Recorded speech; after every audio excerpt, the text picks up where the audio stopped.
Ne yapmaya çalıştığımızı tam anlamayan insanlar bize baktığında siz de her meseleyi Allah'a bağlıyorsunuz canım diye bir ithamda bulunurlar. Halbuki biz her gün neden her meseleyi Allah'a bağlayamıyorum diye kendimizi döveriz. Bu başıma gelen hadisede neden olay anında Allah Azze ve Celle'nin bir hadisede bana mesaj vermek istediğini anlayamadım. Buradaki maksadını anlayamadım. Buradaki muradını anlayamadım. Böyle bir konuyu nasıl olur da Allah'tan bağımsız düşündüğümde tevhid inancından kopardım diye biz de her gün kendimizi yiyoruz. Yani onların fazla dediği şey halbuki ciddi manada bir eksik. Bir insan Allah Azze ve Celle'yi tanımada asıl referans alacağı temel faktör kendisidir. Yani insan faktörüdür. Ben kendime baktığımda bir el kaldırma eylemim veyahut dişlerimin çıkış eylemi ya da midemde bir besin sindirildikten sonra nereye, ne kadar, ne için gidiyor bunların hiçbirisine mana veremiyorum. Yani şu basit bir şekilde elimi suyu kaldırma eylemi bile benden değil aslında. Bunu anlayabiliyorum.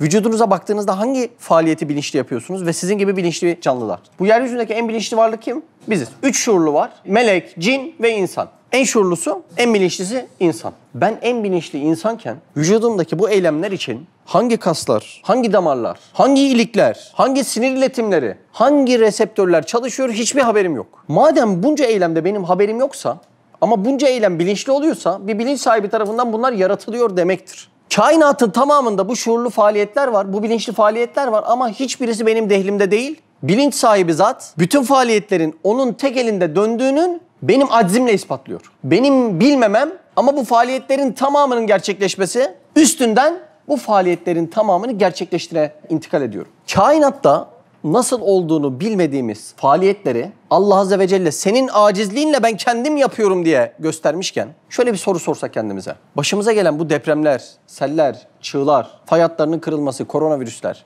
Peki bunlar hangi bilinç sahibinin eliyle geliyor diye sormamız icap ediyor. Allah kainattaki eylemlerini ve icraatlarını perdeler aracılığıyla yapar. İçeriye ışık gelse ben de olayların farkına varmadan sadece ışığı gören bir insan olsam baktığım anda o ışıklar tülden geliyor demem lazım. Çünkü içeriye tülden yansıyorsa tül yani bu perde bana bu ışığı veriyor demem lazım. Ama onun yakınına geldiğimde perdede bu ışığı verebilecek bir kaynak yok. Perdenin arkasındaki güneşten geliyormuş bu ışık demek de iman oluyor. Allah bir insanın yaratılmasında anne baba perdesini kullanır. Bir şeftalinin sana verilmesinde ağaç perdesini kullanır. Tam da imtihan burada başlar. Perdede takılı kalanlar ve perdeyi temel alanlar bu bir inanç sistemidir. Hatta kafirliğe kadar giden bir inanç sistemidir. Bir de perdenin arkasını temel alanlar bu da bir inanç sistemidir. Hatta imana kadar giden bir inanç sistemidir.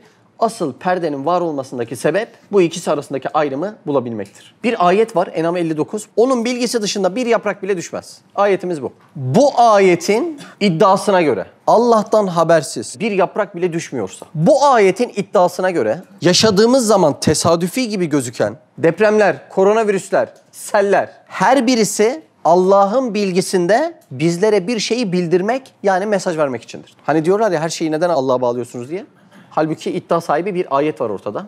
Yani Allah Azze ve Celle'nin kendisi iddia sahibi. Doğru mu? Benim bilgim dışında bir yaprak bile düşemez. Çok ciddi bir iddia. Ne kadar tesadüfi geliyor değil mi? Sonbaharda rüzgarın vurması, bir yaprağın düşmesi. Ama Allah Azze ve Celle benim bilgim dışında düşemez diyor. Yani sen olayı yer çekiminden, rüzgardan, yaprağın kurumasından biliyorsun. Ama o perdelerin arkasında hakiki icraat sahibi ve müsebbibül esbab yalnızca benim diyor. Neden yaprakla depremi bağlamaya çalışıyoruz? Çünkü deprem bağlanması için yapraktan, elmadan, portakaldan, parmağından, tırnağından, dişinden tevhid melekesi sahibi olmak lazım. Bu antrenmanı kendinde ve etrafında yapa dışarıda gerçekleşen musibet şeklindeki vukuatlarda da Allah'ın ne demek istediğini bilebiliyorsun. Ama kendini başıboş zannettiğinde dışarıdaki hadiseleri de başıboş zannediyorsun. Bir yaprak Allah Azze ve Celle'nin bilgisi dehli dışında gerçekleşmezse, düşmezse, başımıza gelen depremler, koronalar, seller o zaman kesinlikle Allah yaratıyor. Ve kesinlikle onun bilgisi bize de bir şeyi bildirmek için gerçekleşiyor. Bu olayların arkasında ne var o zaman? Bize yönelik bir mesaj var. Ama biz nereden kaybediyoruz? Biz hadisata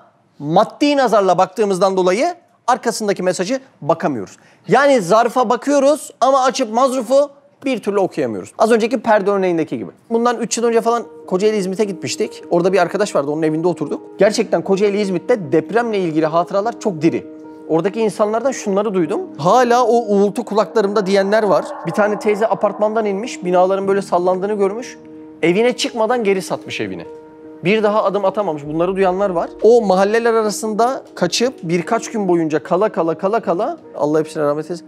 İnsan eti kokusunu duymaktan ötürü artık böyle hayatı eskisi gibi bakamayanlar var. Yani çok ciddi bir hadise var depremde. Şimdi biz diyoruz ki bu hadiselerin arkasında maddi nazarla bakmaktan öte bir de manevi bir mesaj olduğu kanaatindeyiz. Ama bizim nazarlar nasıl? Maddi bir nazar var bizde. Mesela şimdi bir örnekleyelim. Diyelim ki siz evdesiniz. Ben de dışarıda birisiyim. Sende hangi nazar var? Maddi nazar var. Yani her şeye teorik olarak bakıyorsun. Sayısal olarak bakıyorsun, rakamsal olarak bakıyorsun ama ne demek istiyor diye bakamıyorsun. Evde otururken şöyle bir ses duyuyorsun kapıdan. Ben kapının arkasında biriyim. Maddi nazarla bakarsan ne yaparsın? Kapı çaldı diye 3 kez yazarsın. 3 kez kapı çaldı. Şimdi dışarıda bekleyen adam durur mu? Durmaz, devam eder. Kapı şiddetli bir şekilde çalmaya devam etti. Bu adam durur mu? Devam eder. Kapı yumruklu bir şekilde çalmaya devam etti. İyi de mübarek adam, bu kapının arkasındaki kişiye sen maddi nazarla bakıp yazıyorsun ama kapının arkasındaki adam sana bir şey demek istiyor olabilir mi acaba? Kalk da şu kapıyı aç diye manevi bir mesaj olabilir mi acaba? Evet, olabilir. Biz depremde ne yapıyoruz? 3.7 diyoruz, 5.8 diyoruz, 3 kez oldu diyoruz, fay hattı bu bölgede diyoruz. Ama kapı arkasında kapıyı çalan, fayı kıran, fayı yaran ne demek istiyor? Bir türlü onu açıp bakamıyoruz. Neden? Çünkü maddi nazarlı bir şekilde kainata bakmaya alışmışız. Tülde, perdede takılı kalmaya, asılı kalmaya alışmışız. Perdenin arkasındaki güneşi, sebeplerin arkasındaki müsebbibül esbabı görme kabiliyetimiz ve yeteneğimiz tamamen kör olmuş, ölmüş gitmiş.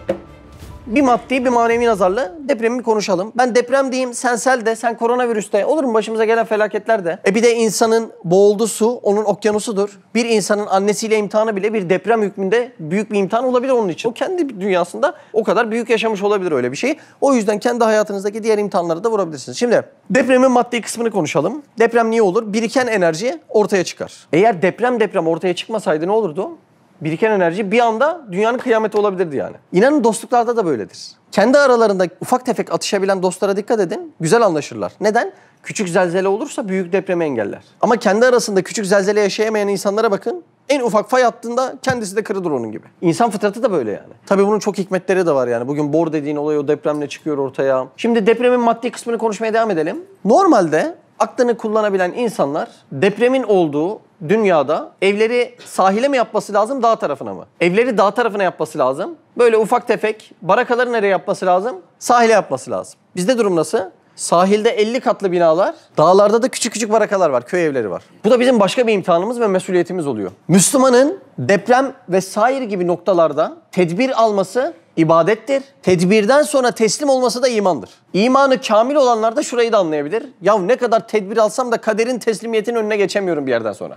Bu da imanın kamil bir noktasıdır. Bunlar depremde bizlere düşen maddi kısımlar. Hani bazıları diyor ya neden tedbir almıyorsunuz falan. Ya alacaksın tabii, aklını kullanacaksın. Yani karton gibi ev yaptıktan sonra evin yıkıldığına da şaşırmamak lazım. Ama bazen demirden ev yaparsın, Allah onu da yıkar. Bu da teslimiyet oluyor işte. Ben de onu demek istiyorum. Depremin ne zaman olacağı bilinebilir mi? Şöyle bilinebilir. Allah Azze ve Celle depremi yaratmayı gayb perdesinden çıkardıktan sonra ufak ufak sinyallerle, ne diyoruz buna? Mebadisiyle bilinebilir. Yağmur da böyle bilinebilir mi? Bilinebilir. Mesela biri bir yıl sonraki yağmuru bilebilir mi? Bilemez. Ama bir gün, 2 gün içerisinde gayb aleminden yağmur çıktıktan sonra romatizması olan adam anlar mı yağmuru? Vallahi yağmur geliyor der. Demek ki nasıl bilinebilir? Gayb aleminden çıktıktan sonra onun ufak emareleriyle bilinebilir. Allah Azze ve Celle depremi az önce konuştuğumuz gibi sebeplere bağlar ki her şeyi böyle sebeplere bağlar. Peki bu sebepleri bağlıyor diye biz hakiki icraat sahibini, perdenin arkasında asıl bu icraatı yaratanı ne amaçla yaratıyor diye konuşmazsak divane oluruz. Gelen mektubu okumadan yırtıp atan bir adama benzer bizim halimiz. Şurada Akif silah kullansa,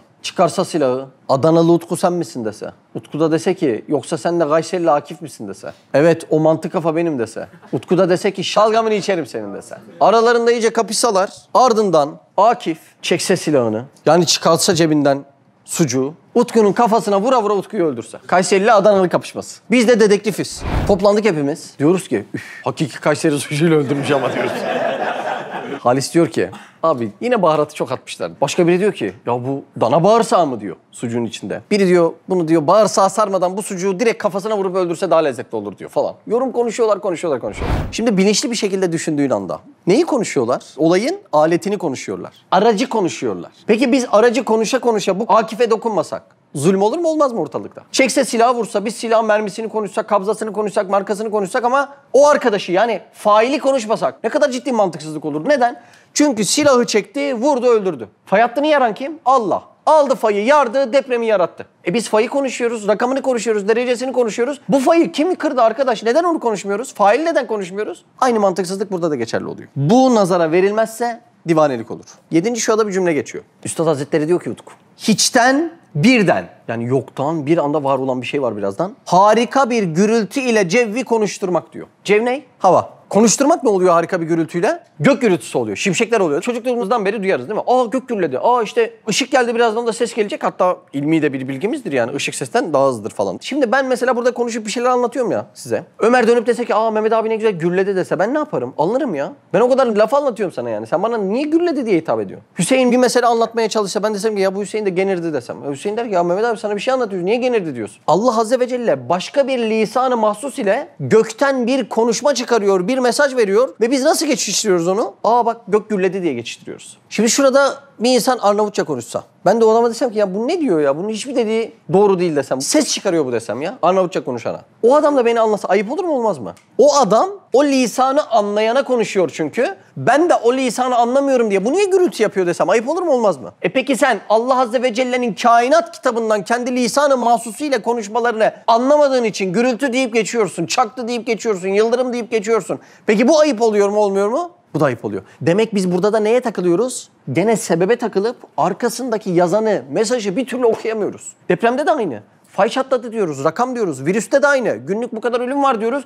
Arkasındaki mesajı bir türlü okuyamıyoruz. Aynı olayı burada yapsak, mesela ben sana tükürsem, sen aa su geldi deyip geçiştirir misin? Kavga etmen lazım. Peki Allah Azze ve Celle sel verse, aa su geldi deyip geçiştirsek olur mu? O da olmaz. Suyun da bir mesajı var demek ki. Şimdi ben götürsem, sevdiğim birine bir gül alsam, has gül ama, Urfa gülü, kara gül, götürsem hanıma da versem, sevdiceğim, zalım yarım, kara gülüm falan. Versem hanım da alsa ısırsa tükürse. Nasıl oldu? Gülden benim vermek istediğim mesaja geçemedi. Gül perdesine takıldı, benim sevgime geçemedi. Perdede takılmış oldu. Bahar perdesi yaratıyor Allah. Etrafı güllerle beziyor mu? Beziyor. Biz içinde fotoğraf çektiriyoruz, zıplıyoruz, piknik yapıyoruz. Peki biz o sebepten yani gülden Allah'ın sevgisine geçebiliyor muyuz? Geçemiyoruz. Biz de aynı takıntıya girdik mi? Girdik. Arkasında mesajı okuyabildik mi? Mesajı okuyamadık işte. Benim hanıma gül vermem ne demek mesaj olarak? Seni seviyorum demek. Allah kainatı güllerle beziyor. Bu mesaj olarak ne demek? Sizi seviyorum kullarım demek işte. Biz buradaki mesajları anlayamıyoruz. Sebeplerden Allah Azze ve Celle'ye varamıyoruz bir türlü. Neden bu böyle oluyor bizde? Maddi nazarla bakıyoruz olaylara. Bir ses duyuyoruz, diyoruz ki gök gürledi. İnsana da öyle şey. Ayıp olmaz mı? Yıldıza kaydı diyorsun. Güneşe doğdu diyorsun. Karanlığa çöktü diyorsun. Bunların hiç lisanı yok mu? Bunların her biri bir sahife, bir kitap hükmünde değil mi? Kim için? Okumayı bilen için. Kainatın tamamı bu hükümde. Güller için kitaplar yazılmış mı? Kendisi için o kadar kitap yazılanın kendisi kitap olmaz mı? Kim için? Okumayı bilen için. Gök gürültüsüyle ilgili kitaplar yazılmış mı? Kendisi için kitap yazılanın kendisi kitap olmaz mı? Kim için, ne için? Okumayı bilen, o lisanı bilenler için ki o lisanı bilmek bizim için farz zaten. Biz bu şekilde Rabbimizi tanıyacağız. Sebepler perdesini yırtacağız. Allah Azze ve Celle'nin ne demek istediğini anlayacağız. Mesajı anlamaya çalışacağız zaten. Biz başımıza gelen her olayda böyle maddi nazarla baktığımız için portakalda, elmadan maddi nazarla bakma kabiliyetimizi geliştiriyoruz. Aile içerisinde, dost arasında, sağlık cihetinde başımıza bir mesaj, bir uyarı geldiğinde onu da okuyamıyoruz. Hayatımız kararıyor yine. Musibetler de mesaj verilmek istenen birer sebepse biz o sebebi yırtıp arkasında hangi mesaj var bunu okumak zorundayız. Üstad Hazretlerine neden bu deprem bizi buluyor? Yani neden bizim dibimize gelmiş bu deprem? Niye yaşıyoruz bu depremi? Gibi sorular sormuşlar. Üstad Hazretleri çok vecihte cevaplamış. Ben 7. vecihi aldım bize bakan kısmı için. Depremin ve bu gibi musibetlerin davetçisi kim?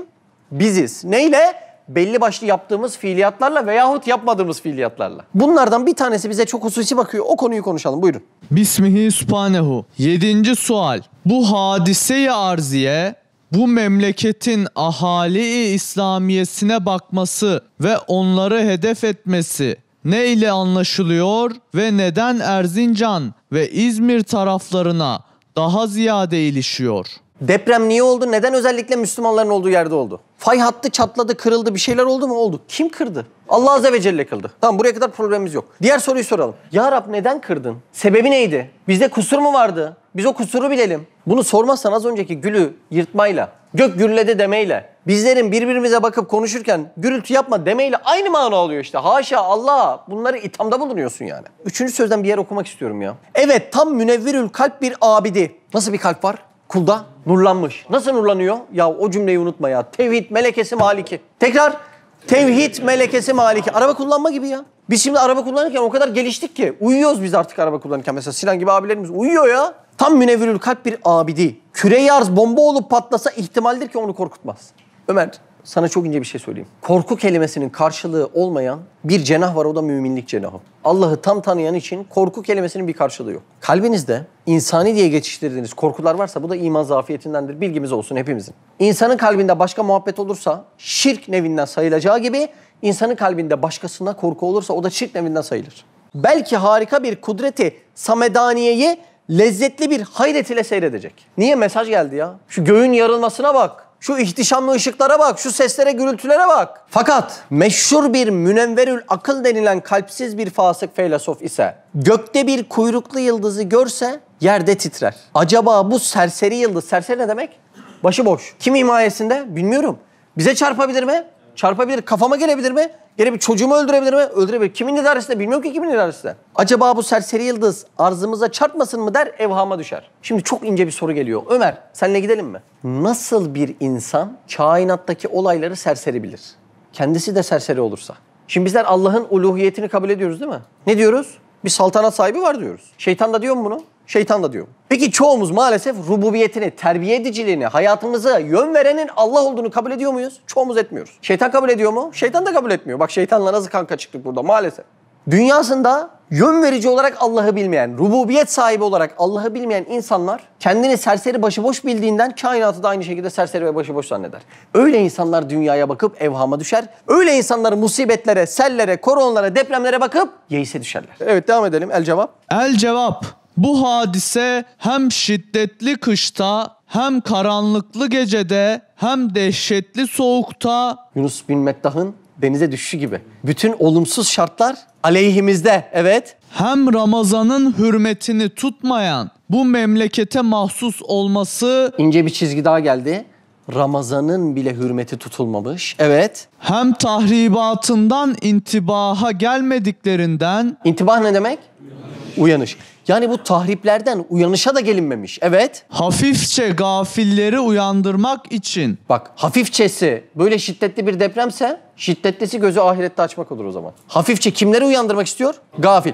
Gafil esas manada ne demek? Allah'tan gaflet eden. Yani Allah'tan haberdar olmayan. Gök gürledi. İşte gaflet. Bu ağaçta ne şeftali verdi? Allah Allah, gübre ektin. Gübre mi verdi şeftaliye? Gafleti anlayabiliyor musun? O sebeplerden semereyi bilmeye gaflet diyoruz. Basit gibi geliyor da. Şimdi senin baban ne kadar limon ekti? 7 dönüm. O babanın bahçesinin tamamının bir eksiği olsa, limon vermese ne anlamı var? Zerre anlamı yok. Sen neticeyi çıkardığın anda kainatın anlamı yok ha. Kainatın asıl neticesi. Senin sebebin arkasındakini görüp şükrünü, muhabbetini, korkunu oraya sunman. Ya bu da olmasa ne olur diyor ya. Limon olmasın bahçende 7 dönümde, ne yapacaksın o bahçeyi? Gübresi var, suyu var, ağacı var. İnsan bakar mı o bahçeye İrfan? İmkanı yok, bakmaz. Yani senin ne olacak dediğin olay kainatın yaratılışının en büyük sebebi. Ya bir depremi de anlayamadık, ne olacak? Asıl onu anlaman lazım işte. Semeresi bu, meyvesi bu. Devam.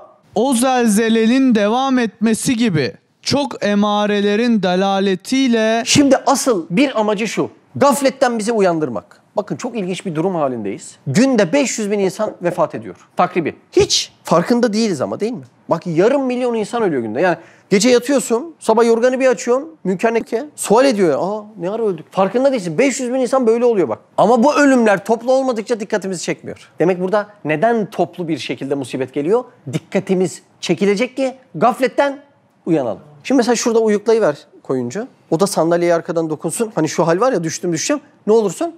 Dikkat toplarsın. Gafletten uyanırsın. Uykudan da uyanırsın. Bu gafletin en büyüğü kime bakıyor? Ona bakalım. Çünkü Erzincan, İzmir, bizim bölgemizde neden oluyor diye bir soru var ortada. Vücudun en önemli 2 tane organı desem. Var mı aklınıza gelen? Kalp ve akıl. Çok güzel. Hepimiz mutabık kaldık. Peki vücutta en çok, en sağlam korunan 2 organ desem? Kalp ve akıl. Dikkat edin, kafatası beyni korur. Çok da sağlamdır yani. Adana Mersin çocuğu iyi kafa çeker ama beyin sağlamdır. Kafatası beyni korur, göğüs kafesi de kalbi korur. Şimdi biz bazen birbirimize şakalaşırız, etimizi cimcikleriz, şöyle vururuz birbirimize. Aynı şekilde beynin içine veya kalbin içine vursan ne olur adam? Tam böyle kalbe, lan şey bu ne olur? Çak diye. Pop. Her yer kan. Allah Azze ve Celle onların hassasiyeti ölçüsünde korumasını da arttırıyor. Yeryüzü coğrafyasında insanlığın aklı ve kalbi hükmünde kim var desek Müslümanlar var. O yüzden onlardaki ufacık bir yırtık, ufacık bir çizik, kapakçıklarındaki ufacık bir hasar, beyin zarındaki küçücük bir yırtık o kadar büyük bir hasar neticesi veriyor ki biz buna yaptıklarımız gayretullah'a dokundu diyoruz. Allah Azze ve Celle bundan hoşnut olmadı diyoruz. Dışarıda tanımadığın adam trafikte geçerken sana belki 1 dakika boyunca kötü sözler söylese o kadar aklın takılmaz sana. Ama canım dediğin, ciğerim dediğin dostun bir gün sana çok ağır bir tane kelime etse gecelerce uyuyamazsın. Niye? Çünkü en yakının yaptığı yanlış insanın daha çok ağırına gider. Allah Azze ve Celle için de durum bu şekilde. Dışarıdaki adam zaten inkarında. Zaten hiçbir şekilde Allah'ı saymamış. Ama sen hem Allah'ı saydım diyorsun hem de buna zıt bir muamelatta bulunuyor. Allah'ın uluhiyetini kabul ettiğini söylüyorsun ama rububiyetini kabul etmiyorsun. Himayesine girmiyorsun, emrince hizmet etmiyorsun. Ve bu ne oluyor? Gayretullah'a dokunuyor. Allah Azze ve Celle'ye daha çok dokunuyor bu. Biz bunun hesabını çekiyoruz. Musibetler başımıza sel gibi yağmaya başlıyor. Şimdi ben senin telefonunu kırsam şurada halledebilir miyiz? Kırdım telefonunu. Gerçekten kırdım. 10.000 lira da para verdim. Halledemez miyiz? Hallederiz. Evini bombaladım. Allah göstermesin. Annen, baban, bacın hepsi vefat etti. Burada halledebilir miyiz? Halledemeyiz. Ne yapmamız lazım? Büyük bir divana, büyük bir mahkemeye gitmemiz lazım. Kafirin, Allah'ı inkar edenin cinayeti az önceki evin bombalanması gibi olduğundan bu dünyada karşılığı zaten yok. Allah Azze ve Celle o yüzden çoğu zaman ilişmiyor bile. Çünkü o büyük bir divana kalır ancak. Ama bir Müslümanın yaptığı arızalar, ufak günah cihatından desek, az önce senin telefonu kırmam hükmünde, onu da hemen Allah Azze ve Celle burada halledelim diye Müslümanın yaptığı hata, Allah'ı inkar eden birinin yaptığı aynı hataya göre daha çok gayretullah'a dokunuyor. Ve Allah o küçük hatanın çözümünü mahkemesine hemen bu dünyada hallederken şirk gibi büyük bir günahın bu dünya mahkemesinde karşılığı olmadığından onu da ahirete bırakıyor. Şimdi mana olarak başka bir olay daha çıktı. Gayretullah'a dokunup musibetlerin başımıza yağmasında asıl sebep kiminmiş? Müminlerinmiş. Bak ihale kime kaldı? İnananlara kaldı. Şu yeryüzünde düzen, denge, adalet, ahlak bunlar hala yerine oturmadıysa, insanlara bu hakikat ulaşmadıysa, insanlara huzur, emniyet, güven verilmediyse, bunlar tesis edilmediyse bunların asıl baş sebebi biziz. Mümin gibi hakkıyla davranmadığından bu neticeleri de yaratmıyor Allah Azze ve Celle. Ve yaptığımız rahat, bohemce tavırlar gayretullah'a dokunuyor. Bedir'de 313 kişinin yaptıklarını şimdi 1,5 milyar İslam alemi asla yapamıyor. Asla yapamıyor. Neden? O samimiyet, o ihlas aynı şekilde sebeplerdeki perdeleri yırtıp her şeyi Allah'tan bilme, her şeyi Allah'a bağlama ve kendi benliğini, hayatını da Allah için sunma eylemi bizlerde bitmiş durumda. Devam edelim mi okumaya? Bu hadise ehli imanı hedef edip... Hangi hadise? Deprem. Bak soru neydi? Neden özellikle bizim topraklarda? Bak neden ehli imanı hedef ediyor anladınız mı? Evet. Onlara bakıp namaza ve niyaza uyandırmak için sarsıyor ve kendisi de titriyor. İmtihanlar bizlerdeki gömülü kabiliyet ve niyetleri ortaya çıkarır. Niyet derken kötü niyetli olabilir mi? Kötü niyetli olur. Bizlerin dışlarını yumurtaya benzetelim. Peki hangimiz ne yumurtası? Bakıp anlayabileniniz var mı içinizde? İmkanı yok. Birinde tavuk civciv yumurtası çıkar, ötekinde yılan yumurtası çıkar. Bu yumurtanın ne çıkacağını anlamak için kırmak yani imtihana tabi tutmak şarttır. Bu yüzden Allah Azze ve Celle dışarıdan aynı gibi gözüken insanlar, değil mi? Hepimiz insan gibi gözüküyoruz dışarıdan. Hepimiz birbirimize hüsnüzan ediyoruz, adam gibi gözüküyoruz. Ama asıl içimizdeki niyetler ortaya çıksın diye Allah Azze ve Celle yumurtayı kırıyor. Yani imtihan yaratıyor. Ben imtihan yaratırım. Gerek kullar arasında yaratırım, gerek depremle, selle, koronavirüsle yaratırım. Tam orada sebepten veyahut Allah'tan bilmen. İmanla küfrün temel mücadelesi bu zaten. Bu bilmeyi cihatlarda, savaşlarda, evlerini, ailelerini kaybederken bile Allah Azze ve Celle bu tercihi sunmuş ve bu tercihten doğru olanı seçmişlerken senin ay bana virüs bulaştı, ay deprem oldu diye bunu seçmeme bahanen olabilir mi hiç? Olamaz. Bakın abiler. İnsan konuştuklarında değil, konuşmadıklarında gizlidir. Yaptıklarında değil, yapamadıklarında saklıdır insan. Allah da asıl saklı olan niyetini ortaya çıkartmak için ne yapıyor? Musibetleri yaratıyor. Peki ya Rab, musibetler bize geldiğinde iyi kötü ayırt ediyor mu? Etmiyor. umuma geliyor. Ya Rab musibet geldiğinde ayırsaydın, haşa bir hikmet için ediyorum suali. Ya Rab musibet geldiğinde ayırsaydın, sadece kötüleri vursaydı da bizlere dokunmasaydı, bizler çok iyiyiz yani, bizlere dokunmasaydı olmaz mıydı ya Rab? Olmazdı. Niye olmazdı? Hayal et. Dışarıda günlük hayat yaşıyoruz. Okul, maç, alışverişe gittin, çay alıyorsun, dışarıda ekmek alıyorsun, atanı dedeni ziyarete gittin. Dışarıdasın, gezme halindesin. Bir gidiyorsun adam bir tanesi çat ortadan ikiye yarılıyor. Ya ne oldu bu? Gıybet etti. Hayal et. Bir gidiyorsun adam biri ters dönüyor, toprağın içine kafasını vuruyorlar. Böyle havada.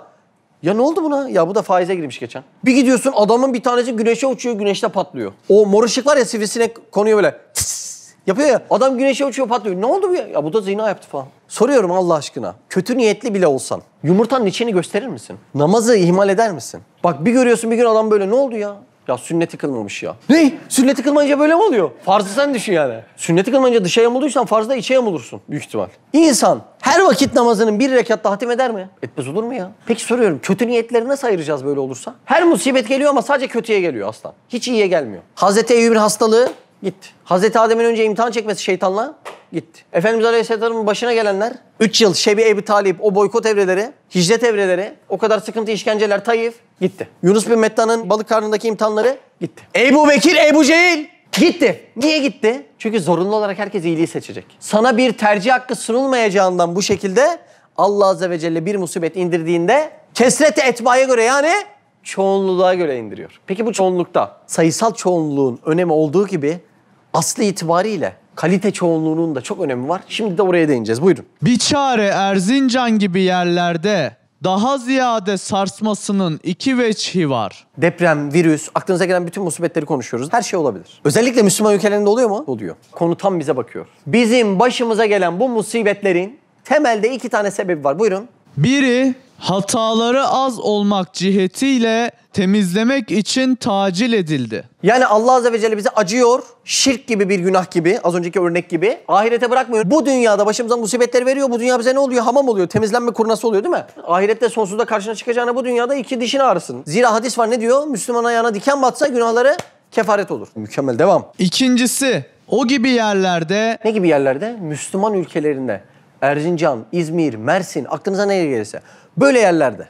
Evet. kuvvetli ve hakikatli iman muhafızları ve İslamiyet hamileri az veya tam mağlup olmak fırsatıyla Bak şimdi bak. 2 kriter var. İslam'a hizmet edenler az olacak veyahut İslam'a hizmet edenlere fırsat vermeyecekler, mağlup olacak. Evet. ehli zındıkanın orada tesirli bir merkezi faaliyet tesisleri cihetiyle en evvel oraları tokatladığı ihtimali var. Bakın abiler şu an biz bir sünnetullah okuyoruz. Yerin çekmesi, suyun kaldırması gibi bir adetullah okuyoruz. Neymiş biliyor musun adetullah? İslam hamileri, İslam'a hizmet edenler. Ya az ve güçsüz kalırsa, neden güçsüz kalırlar? Bohemlikten güçsüz kalırlar. Ya şu rahatlar olursa ben hizmet ederim ama bu şartlar olmadan da ben hizmet edemem. Onlar ya az kalırsa ya da sürekli destasane planlarla mağlup edilmeye çalışırlarsa Allah oraya ne yağdırıyor? Musibet. Şimdi bize eskiden ne derlerdi? Ormanların olduğu yerlere yağmur çok gelir. Ha yağmurda o bilinç de var, dedektör de var. Nerede orman çok falan? Öyle değil. Ağaçların bir arada olmasa dua hükmüne geçip bulutları Allah'ın oraya sevkine vesile oluyor, vesile. Çölde gördünüz mü bulutlar, yağmurlar? Hayır, neden? Çünkü onlar birlik olamadığından duaları da nakıs kalıyor, eksik kalıyor. Ama Karadeniz ormanları gibi omuz omuz olduklarında dua hükmüne geçiyor. Allah Azze ve Celle bulutları, yağmurları yağdırıyor oraya. Müslümanlar birlik olduğunda Allah Azze ve Celle'nin duası daha çok celbediliyor. Rahmet bulutları gibi. Ve Allah oraya rahmetini yağdırıyor. Ama bizler dünyanın garip garip işleriyle oynaş halinde olduğumuzda, birbirimizle uğraş halinde olduğumuzda, ah o gıybet yok mu o gıybet? Diliyle cehenneme giden o kadar olacak ki Allah bizi de muhafaza eylesin ahirette. O dilleriyle Müslümanlarla uğraşanlar birbirlerini böyle ya güçsüz kalıyorlar ya da planlı bir şekilde mağlup ediliyorlar ve Allah Azze ve Celle bu 2 sebepten dolayı musibeti yağdırıyor işte. Demek ki orman çok oldu mu yağmuru yağdırıyor, Müslümanın gayreti az oldu mu da musibeti yağdırıyor. Sünnetullah böyle. Bize ne düşüyor? Bize sayısal ve çokluk olarak Müslüman olmak, hayır. O düşmüyor. Biz Bedir'de 313 tane sahabe efendimizin neler yaptığını biliyoruz. Demek bu çokluk sayısal bir çokluk da değil. Şimdi 1,5 milyarız. Hangi o 313'ün benzerine emsalini yapabiliyoruz? Hangisini? Onlar 313, karşı taraf 950 kişi. Onlarda 2 binek var sahabe efendilerimizde. Karşı tarafta 200 tane binek var. Nasıl galip geliniyor? Üstad Hazretleri ne diyor? İstanbul'da talebelerim sayısız olmasına rağmen, şimdiki talebelerim ondan çok daha az olmasına rağmen eski hizmetin kat ve kat fazlasını yapıyoruz. Sebebine baktım ihlasmış diyor. İnşallah sizin ihlasınızla beni de ihlasa sokarsınız diyor. Sayı çokluğu mu önemli? Bize stadyum, futbol taraftarı lazım değil. Boş ver onu, boş ver. Ne olursa olsun son nefesini verene kadar yere havlu atmayacak ve mücadele edecek insan lazım. Bu insanın bu kaliteyi yakalaması ve bu kaliteyi yakalaması sonucunda musibetlerin gitmesi. Yani sonuç derse bağlanıyor farkındaysanız. Ve musibetlerin gitmesi için ne lazım? O insanın dine hizmet ettiği ölçüde o dinde derinleşmesi lazım. O adamın gece namazı bir önceki geceyle aynı olmaması lazım. O adam namazlarda murakabe hissini, görülüyor olma mülazasını yakalaması lazım. O adamın, çok önemli bir cümle, duası az, hareketi fazlaysa o insan Allah için değil, etraf için yapıyor haline dönüşecektir o hizmet. Bohemlik olursa, bu şartlar sağlanırsa hizmet ederim durumu olursa, anca birileri bir şey söylerse hizmet ederim ama ben asla dertlenmem durumları olursa, Allah önce o adamın, daha sonra o topluluğun elinden alma ihtimali yüksektir hafizan Allah. Biz İslam'ın terakkisiyle birlikte kendi manevi hayatımızı da kemale erdirip terakki ettirmek zorundayız. Bir insan imani ölçüde darda kalsın. İstediği kadar yazsın, istediği kadar çizsin, istediği kadar seminer, konferans, kitaplar yazsın. Allah'la irtibat kuvvetlenmediğinden dolayı mutlaka ve mutlaka o iş bir yerden sonra şov için olur, bir yerden sonra insanların ona teveccühü için olur kesinlikle. Ve bu insan fark etmeden nerede gezer? Artık şirk dairesinde gezer. O insan başına gelen musibetlerde mukavemet halinde durabilir mi? Hayır, duramaz. Benim yerim budur, doğru budur deyip duramaz. Neye uğraşır? Sürekli bir yerlere yaranmaya ulaşır. Neden? Korku onu artık rehin almıştır. Hazreti Ömer döneminde bir gün Halid bin Velid'i huzuruna çağırır Hazreti Ömer. Ya Halid, biliyorum ki sana bu fetihleri ihsan eden Allah'tır. Ama insanlar artık senin şahsından zannediyor bunu. İnsanlar itikadı zedeleyecekler bu şekilde. Senin zatın değil, zatının arkasında iş gören ve galibiyetin esas sahibi olan Allah görülmez olabilir. İnsanları bu zandan, seni de bu yükten kurtarabilmek için seni azlediyorum. Koskoca ordu komutanından normal bir nefer, normal bir er hükmüne döndürüyor ve dışarıda birisi de ortalığı karıştırmaya çalışırken ne diyor Halid? Hayır, hayır. Ömer başınızdayken kimse endişe etmesin, hiçbir tehlike başınıza gelmez diyor. Biz buradan ne anlıyoruz biliyor musunuz? Bir insan kendi iman kabiliyetinde tevhid hakikatini oturtmamışsa, her şey tek elden geliyor hakikatini oturtmamışsa o insanın başarısı onun şirkini arttırır. Neden? Çünkü sana gelen şükür sebeplerini kime vereceğini bilemeyeceğinden dolayı. Bir gün Efendimiz Aleyhisselam zekat toplayan bir sahabeyi huzuruna çağırıyor. Sahabe Efendimiz bunlar zekat ya Resulallah, bunlar da bana verilen hediyeler diyor. Efendimiz Aleyhisselatü Vesselam ne diyor orada? Eğer anayın evinde otursaydın yine de o hediyeleri sana verirler miydi? Hayır, veremezler. Demek neye binaen verdiler? Senin rütbene binaen verdiler. Burada da o meselenin bir incesi saklı. Bizler bohemliğe girersek, rahatlığa girersek tehlike hepimizi birden vurur. Musibet bütün toplumu birden vurur. Sebebi nedir? Sebebi şudur. Bizler geminin farklı yerlerinde de olsak, geminin neresi delinirse delinirsin o geminin tamamı batacaktır. Üstad Hazretleri bunu bildiğinden dolayı Risale-i Nur'da şöyle bir cümle eder. Allah aşkına cümleye biraz dikkat verin. Risale-i Nur, Sefine-i Nuh gibi, Nuh'un gemisi gibi. Anadolu'yu Cebeli Cudi hükmüne getirip, Nuh'un gemisi nerede durdu? Cudi'de. Felaketler, fırtınalar nerede son bulacak? Anadolu'da. Bu topraklarda. Bayrak burada düştü, burada kalkacak. Bize çok iş düşüyor. Risale-i Nur, Sefine-i Nuh gibi Anadolu'yu Cebeli Cudi'yi hükmüne getirip küreyi arzın yangınından ve tufanından kurtulmasına sebeptir diyor Risale-i Nur'da. Yani musibetlere bir engel ne oluyor? Hamdolsun şu hizmetimiz oluyor. Eğer kıymetini bilirsek. Kardeşler, deniz ne kadar büyük, dalgalar ne kadar dehşetli olsa da gemi içeriden su almadıkça batmaz. Bizler de şu içimizde delik olmayıp su almadığımız müddetçe Allah'ın izniyle bize bir şey olmaz. Ama bize bir şey olması, topluma da bir şey olmasının davetisi hükmüne geçiyor. Allah muhafaza eylesin. Subhaneke la ilme lena illa ma allamtena inneke entel alimul hakim ve ahiru davana enilhamdülillahi rabbil alemin. El Fatiha mesela.